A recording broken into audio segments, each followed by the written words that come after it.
July 13th, 1943. A dim candle flickers in a bunker at Munda Point on New Georgia Island. Lieutenant Toshihiro Ura, an exhausted officer of the Imperial Japanese Army, opens his leather notebook for what will be the last time his body trembles. Not from fear, but from starvation, fever, and the weight of everything he's witnessed.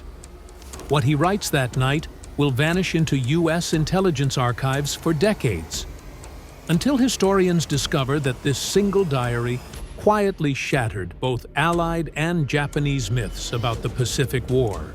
Ura's final pages expose a system collapsing from within, where courage and loyalty were no match for disease, hunger, and cold arithmetic. Subscribe. This is the hidden truth behind one man's final entry. Munda Point was supposed to be nothing more than another dot on Japan's expanding defensive map, but by July 1943, it had become something far more grim.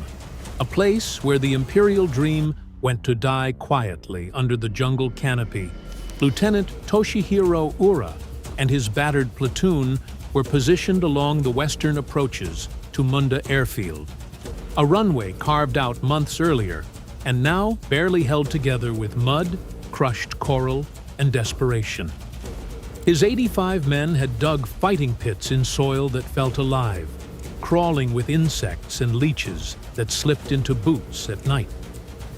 The air hung thick with humidity so heavy that rifles rusted between patrols and helmets grew a film of mold within days. The jungle swallowed sound, light, and courage alike. Ura's diary described the terrain as a maze designed by a hostile god.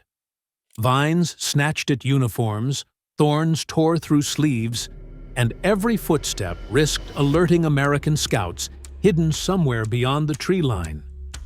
His unit had been sent from Kolombangara with the promise of reinforcements, ammunition, and fresh supplies. But those assurances evaporated the moment they arrived. They found no fortified bunkers, no stockpiled food, only shallow foxholes dug by exhausted men who had long since abandoned hope that help was coming. The strategic importance of Munda Airfield couldn't be overstated. Whoever controlled it controlled the air routes over New Georgia, and the sea lanes toward Guadalcanal, Tokyo, believed it would anchor their defensive perimeter. Ura believed it was already a tomb. Every night he recorded the same dread, the distant thump of American artillery creeping closer, the rumble of engines from landing craft edging along the coast, and the rising fever that spread through his platoon like a curse. The war he had studied in textbooks, clean maneuvers, bold tactics, heroic charges, had been replaced by something far more primitive. A slow, suffocating erosion of men, trapped in a jungle that refused to let them live or die quickly.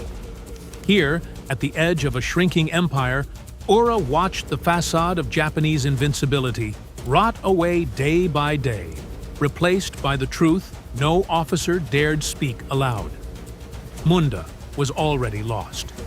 Lieutenant Ura spent long hours peering through fogged field glasses, studying the American troops advancing toward Munda. What he saw contradicted everything he had been taught since officer school.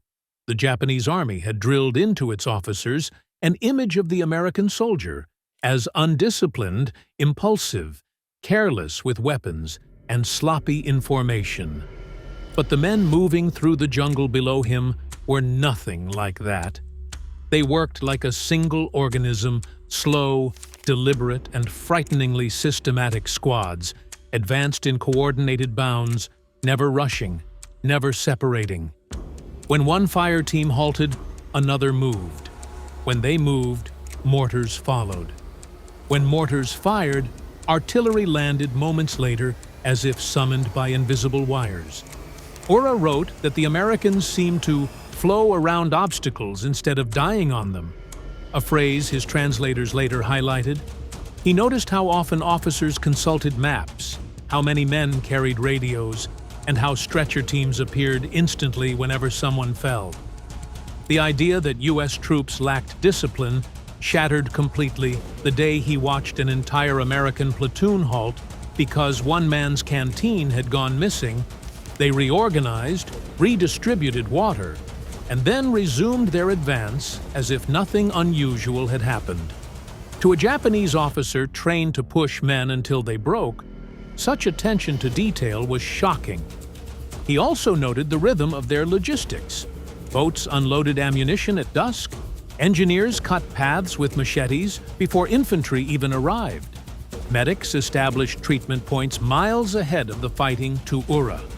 This was the most terrifying thing. Americans didn't just fight. They prepared. Every movement seemed supported by a deeper system he couldn't see but always felt. Japanese doctrine insisted that ferocity would offset any material disadvantage. But through his field glasses, Ura saw the flaw in that belief. The Americans didn't rely on bravery. They relied on structure. Every advance was cushioned by firepower, every risk minimized by planning, every casualty replaced within hours. Watching them, he wrote, "They do not fear us. They fear failing the system that protects them." For the first time, Ura understood that the enemy wasn't just another army. It was an industrial engine disguised as foot soldiers, grinding steadily toward Munda with unstoppable patience. By early July, Lieutenant Ura's platoon was no longer a fighting unit. It was a group of men dissolving in real time. His diary paints a portrait of a force dying more from nature than from bullets. Malaria struck first, burning through the platoon like wildfire. Fevers rose so high that men shook uncontrollably during the night, their blankets soaked with sweat before sunrise. Some hallucinated voices calling them deeper into the jungle. Others wandered from their posts in confusion and returned covered in leeches. Ura recorded that more than half his men could not walk unaided, yet were still expected to carry rifles, ammunition, and rations that barely existed. Food was the next enemy. The promised supply convoys, those legendary Tokyo Express runs, had simply stopped arriving. American aircraft patrolled the waters so aggressively that any ship approaching New Georgia risked instant destruction. By July 3rd, Ura wrote that rations had been cut to a handful of rice twice a day. By the 7th, rice was gone entirely. They boiled roots and scraped moss off trees to survive. The jungle, dense and vibrant, might have fed them under different circumstances, but starvation saps the will to forage. Men too weak to stand could hardly hunt for edible plants. Wounds, even minor ones, became death sentences. Without quinine, infected insect bites turned into swollen, oozing sores. A single scratch could lead to fever and collapse. One soldier slipped while digging a trench, cutting his leg on a rock. 4 days later, gangrene had climbed to his knee. Ura wrote helplessly, "The jungle rewards every mistake with death." The diary also reveals slow psychological deterioration. Men stopped talking during daylight, saving their energy for night watch. Jokes faded, then conversation, then small rituals like cleaning rifles. One morning roll call revealed only 31 men capable of standing, and even those wobbled like sleepwalkers. The war they had been trained for, bold charges, heroic last stands, was nowhere to be found here. Instead, they were trapped in a slow-moving collapse, left to rot in a jungle that seemed determined to outlive them. Ura understood the truth his superiors refused to admit. His platoon wasn't losing a battle. It was losing a war of biology, hunger, and exhaustion long before American forces ever reached their line. On the evening of July 12th, a lone courier stumbled into Lieutenant Ura's bunker, drenched in sweat, clutching a sealed message tube.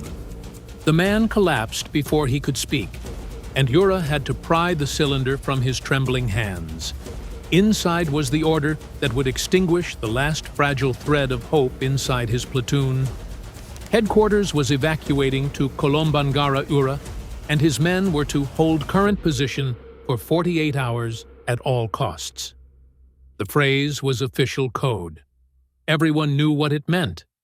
You will die here, so others may escape. Ura gathered his surviving soldiers, barely 30 still capable of standing, and read the message aloud. No one shouted. No one argued.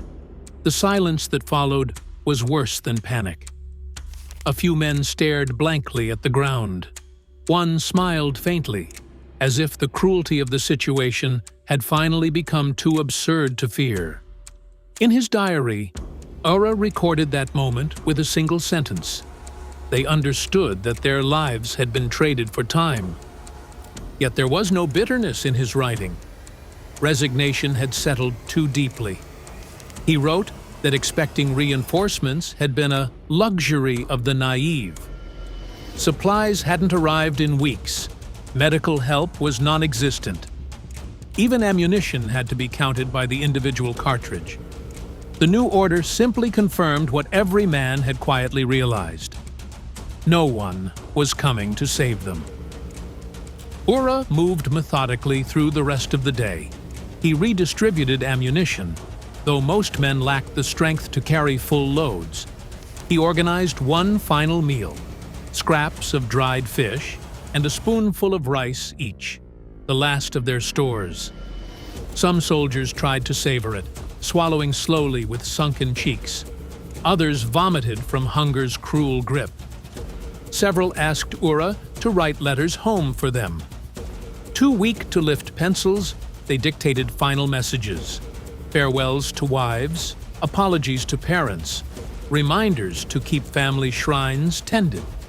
Ura wrote each note carefully on scraps torn from his map case, knowing none would ever reach Japan. That night, under the flickering glow of a candle stub, he wrote that the order to hold the line had no tactical purpose. His men could not delay the Americans for 2 days, at best a few hours.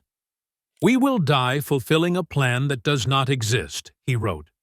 The Empire demanded sacrifice, even when sacrifice achieved nothing. As the jungle hummed around them, Ura realized the truth most officers never dared admit aloud. In this war, death was no longer a means to victory.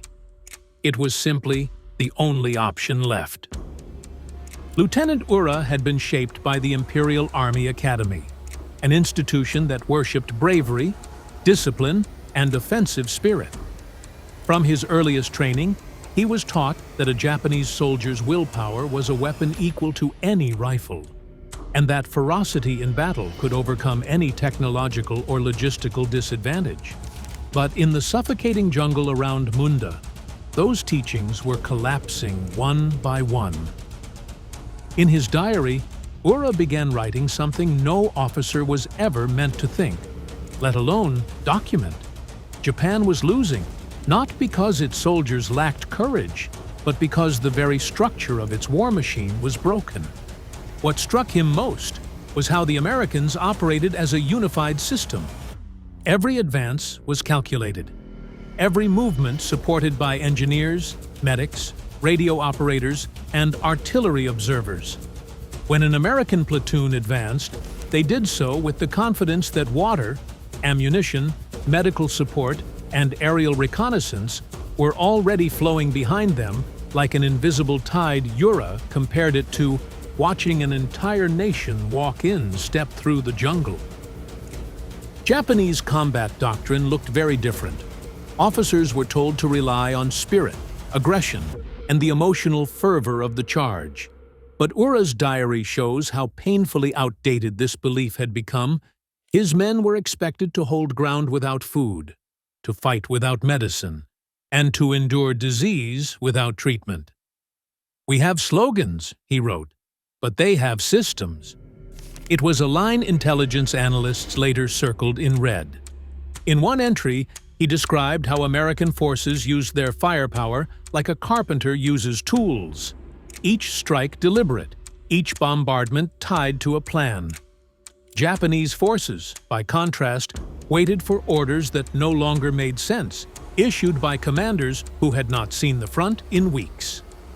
His battalion headquarters spoke endlessly about honor and duty, yet sent forward troops who could barely lift their weapons.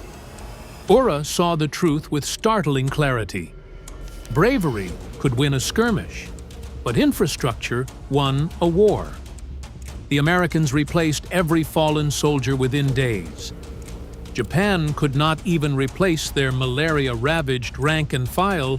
The Americans treated wounded with plasma and penicillin. Ura's men died from infected scrapes. Japan still taught that spirit could overcome steel. Ura now understood that steel, when organized, supplied, and coordinated, crushed spirit every time his diary entries in mid-July read like a quiet rebellion against everything he had been taught. And yet, he wrote them not with anger, but sorrow. Because for the first time, he realized that no matter how bravely his men fought, the outcome had already been decided long before they ever reached Munda. By the second week of July, Lieutenant Ura's platoon no longer resembled a fighting force. It had become a collection of walking ghosts, skeletal, feverish men clinging to rifles they no longer had the strength to fire. In his diary, Ura described the transformation with almost scientific detachment, as if observing the final stage of an ecosystem's breakdown rather than the destruction of human lives. "Our decline," he wrote, "began long before the Americans fired a shot." Malaria had spread through the platoon like wildfire. Men shook uncontrollably through the night, teeth clattering against one another while tropical rain dripped through the thatch overhead. The unit's medic, lacking quinine, chloroquine, or even aspirin, had become little more than a witness to suffering. Ura recorded how the sick grew delirious, whispering to trees, forgetting where they stood, sometimes collapsing in the mud with no attempt to stand again. Their uniforms hung loose over shrinking frames. Their eyes carried that distant, unfocused stare of men already halfway gone. Food was no longer a daily necessity. It was a memory. The last proper ration had arrived weeks earlier. What remained were crumbs of rice, jungle leaves boiled into tasteless slush, and whatever insects the strongest men could scavenge. Ura wrote that the hunger had become a physical presence, like a creature sitting on each man's chest. Even those still capable of walking were too weak to dig proper foxholes or maintain defensive positions. The jungle, once thought to offer sustenance, now offered only obstacles. Wounds that should have healed in a week instead festered into fatal infections. A small shrapnel cut would swell, turn purple, and begin to rot. Men begged Ura for antibiotics that didn't exist. They begged for water when the rain refused to fall. They begged for strength when their bodies could no longer obey. On July 8th, the unit's single medic took his own life, a moment Ura documented with chilling precision.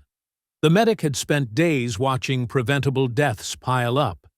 He left a small note that Ura copied into his diary. "I cannot stand powerless as they suffer." His suicide was the clearest sign that the unit had crossed a threshold from deterioration into collapse. By July 10th, Ura estimated that fewer than 30 of his 85 men were still capable of holding their rifles.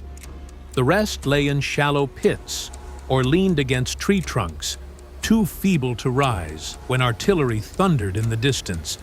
The jungle itself seemed to press in on them, vines curling over abandoned gear, insects feeding off the sweat of men too exhausted to swat them away.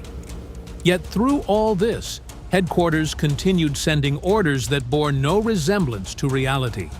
Commands to hold positions, launch counterattacks, and prepare for maneuvers no dying unit could execute. Ura knew with total certainty that the final American assault would not be a battle. It would be a sweep, a clean removal of resistance that had already ceased to exist. His platoon was no longer fighting a war. It was fighting time. On the afternoon of July 12th, Lieutenant Ura received the message that sealed the fate of every man under his command. It arrived by runner, an exhausted corporal from battalion staff, whose uniform was streaked with mud and whose hands shook as he delivered the folded slip of paper. The order was deceptively simple. Hold current position for 48 hours. Delay enemy advance. Headquarters withdrawing. No elaboration, no justification, just a timetable that meant certain death. Ura gathered the remaining capable soldiers beneath a cluster of mangrove roots, where humid shadows concealed their meeting from American aerial observers. As he read the order aloud, he watched the men's faces, the hollow cheeks, the sunken eyes, and the quiet resignation that settled into them like falling ash. No one protested. No one cursed. They simply understood. Their lives would buy time for higher officers to evacuate by night barge to Kolombangara. Their sacrifice was not for victory, but for paperwork, an administrative delay written in blood. In his diary, Ura didn't rage against the decision. He stripped emotion from his writing, analyzing the order with the same clarity he used when describing artillery timings or casualty rates. He wrote that the command was tactically meaningless. His platoon lacked the strength to resist an organized American assault for more than a brief skirmish, let alone 2 full days. Their defensive line was a facade, held together by habit more than capability. Even the healthy men could barely stand upright after hours of guarding in the sweltering jungle heat. But what struck Ura most was the psychological shift that followed the announcement. Some soldiers attempted to straighten their uniforms, as if clinging to dignity might shield them from fate. Others whispered quiet farewells, or scratched goodbyes onto scraps of paper they knew would never reach home. One young private asked Ura if he believed spirits lingered on battlefields. Confessing he feared dying far from his family shrine, Ura told him gently that courage could consecrate any place. He later recorded that he wasn't sure he believed it himself. That night, he distributed the last of the rice, an amount barely enough to fill a single mess tin, and divided ammunition into neat piles, even though he knew most rifles would never fire again. Men too weak to lift weapons begged to have them placed beside them so they could die as soldiers. Ura wrote letters for those unable to hold a pencil. He pressed his thumbprint beneath their signatures, promising he would deliver them if he survived. A promise he already understood was impossible.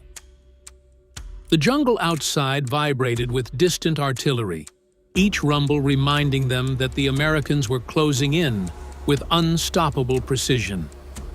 As darkness enveloped the bunker complex, Ura penned what would become one of the most haunting lines in his diary. "We have not been ordered to fight, only to remain alive long enough to die in the correct place." It was the clearest acknowledgement yet of a truth no slogan or doctrine could obscure. Their battle was already lost. Now they were being asked to die quietly, on schedule, so someone else could live. July 14th opened with a sky the color of tarnished steel as American artillery began its final barrage on the Munda defenses. Inside Lieutenant Ura's collapsing bunker complex, the last remnants of his platoon waited in silence, broken only by coughing fits, whispered prayers, and the distant rumble of approaching shells. Most men could no longer stand. Some drifted between fever dreams and consciousness, their bodies hollowed by malaria and starvation. Ura tried to maintain military formality, but even his voice betrayed the knowledge that this day would end everything. The American 43rd Infantry Division advanced with slow, methodical precision, riflemen sweeping through the jungle while flamethrower teams followed in measured steps. They expected ambushes, yet what they found instead were soldiers too weak to lift rifles. When the barrage lifted, Ura ordered a final volley, more symbolic than tactical. A handful of scattered shots cracked through the air before the Americans answered with grenades and jets of fire that smothered the bunker's entrance in flame. Ura never saw the enemy. A fragment from the opening barrage killed him instantly, leaving his diary untouched in a waterproof pouch beneath his field desk. The surviving Japanese soldiers were captured hours later, skeletal, dehydrated, and barely able to speak. American medics were stunned. These were not the unstoppable warriors propaganda had described. They were victims of a system that had abandoned them long before the fighting reached its peak. When the diary reached American intelligence officers, it created an immediate stir. Some believed it was defeatist fiction. Others recognized it as something rarer, a clear-eyed analysis from a Japanese officer who understood the true reason his nation was losing the war. Ura wrote that Japan's strategy relied on courage, while America relied on systems. And in modern warfare, systems always won. History would prove him right. Every major battle after Munda followed the pattern he predicted. American logistics grinding forward, Japanese forces collapsing not from lack of bravery, but from lack of food, medicine, and support. Ura's final entry, his belief that courage cannot overcome starvation, disease, and broken supply lines, became one of the most important captured documents of the entire Solomon Islands campaign. In the end, Ura's platoon died as victims of a military machine that valued slogans over sustainability. But his diary survived, offering one of the clearest, most haunting insights into how the Pacific War was truly lost. Not in dramatic last charges, but in the slow, systematic failure of a nation that could not sustain the men fighting in its name.